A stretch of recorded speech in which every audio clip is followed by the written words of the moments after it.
asalaamaaleykum wa rahmatullah waa Codice della Strada ñu ngi leen di nuyu lu bari di leen ziare ñu ñëw rek leeral demande bi ñu dugaloon démb ci TikTok bi doon wax ci affaire disco radio ak parquet yi nga xamante ni dañ ko réglementaré mediante disco radio mooy xeetu parking yi nga xamante ni boo fa ñëwee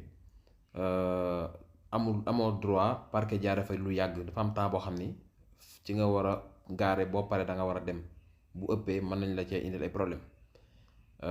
Demande bi dafa wax ni per parcheggiare in una zona regolamentata mediante disco orario pour nga mën a gaare parcheggiare mooy sostare mooy pour nga mën a gaare ci zone boo xam ne dañ ko régler ak lu ñu woowee disco orario bisogna indicare sul disco l'orario di fine della sosta mu ne da nga war a indiquer ci disque bi ci boppam heure bi nga xamante ni moom nga jeexal sosta maanaam heure bi nga xam ne ci nga pare war a ñibbi loolu nag moo tax mu ne falso orario di fine non non orario di inizio la war a wax. Kon ñu bari def nañ vero mais falso la oppure trascriverlo su un foglio di carta bu fekkente ni amoo disco orario boobu amoo ko mën ngaa jël benn feuille rek jël bic bind heure bi nga egsi ak minute yëpp daal di ko ci teg ko ci pare-brise bi bu ko defee policier bi ñëwee dana xam ban heure nga ñëw mu xool heure bi nga xam ne moom lañ la may bu ëpput amul problème. buñ ne disco orario mooy lii rek gis nga fi ab parking la P bi mooy parking. ñu ne la fii boo fi ñëwee da ngay utiliser lii nga xam ne mooy disco orario am nga 30 minutes pour garer fii bu 30 minutes ëppee yaa ngi foori legge boo fi ñëwee fii 30 minutes rek nga am léegi policier bi nga xam ne mooy ñëw di xool naka lay xamee yow ban heure nga egsi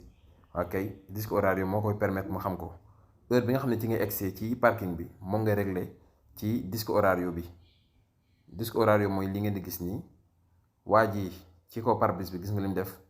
moom mi ngi egsi 2h30 wala 14h30 waaw dañoo def 2 def 14 ci suuf moom 2h30 la egsi moom wala 14h30 bu dee suba la 2h30 la egsi bu dee ngoon gi guddi gi bu dee ngoon 14h30 ñu daal di avancer nii gis nga waa ji ni mu koy réglé ni nga koy réglé da ngay jël disque bi di ko tourner ba mu jox la heure bi nga xam ni moom mooy heure d'arrivée bi ak minute bi nga xam ni mooy minute nga egsi lépp boo mënee lire montre kii rek montre analogique yu njëkk yi da nga mën a lire da nga mën a régler disco orario léegi fii dafa wax ni per parcheggiare in una zona regolamentata mediante disco orario pour nga mën a gaare ci zone bu mel noonu foo xam ne disco orario moo fay dox bisogna esporre in modo ben visibile mu ne da nga war a esporre da nga war a wone ci mode boo xam ne day leer nañ ben visibile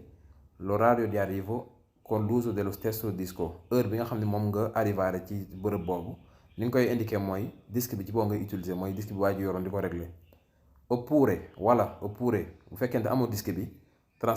trascrivendo su un foglio di carta nga daal di koy bind ci feuille l'orario di arrivo heure bi nga xam ne ci ngay excès minutes yi compressé ak minutes yi tamit waaw feuille boo jëlee feuille bi bu fekkee par exemple 3h 15h30 nga egsi da ngay def 15h30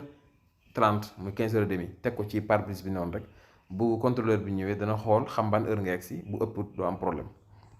kon mbokk yi lii mooy disco orario ngeen xool ko bu baax a baax ku ne war na ko am parce que am na zone yoo xam ne boo fa egsee mën ngaa bañ a yor bic te boo yoree lii mën ngaa régler daal di koy teg ci pare-brise bi mu bañ laa indi benn jafe-jafe jërë ngeen jëf ba beneen yoon.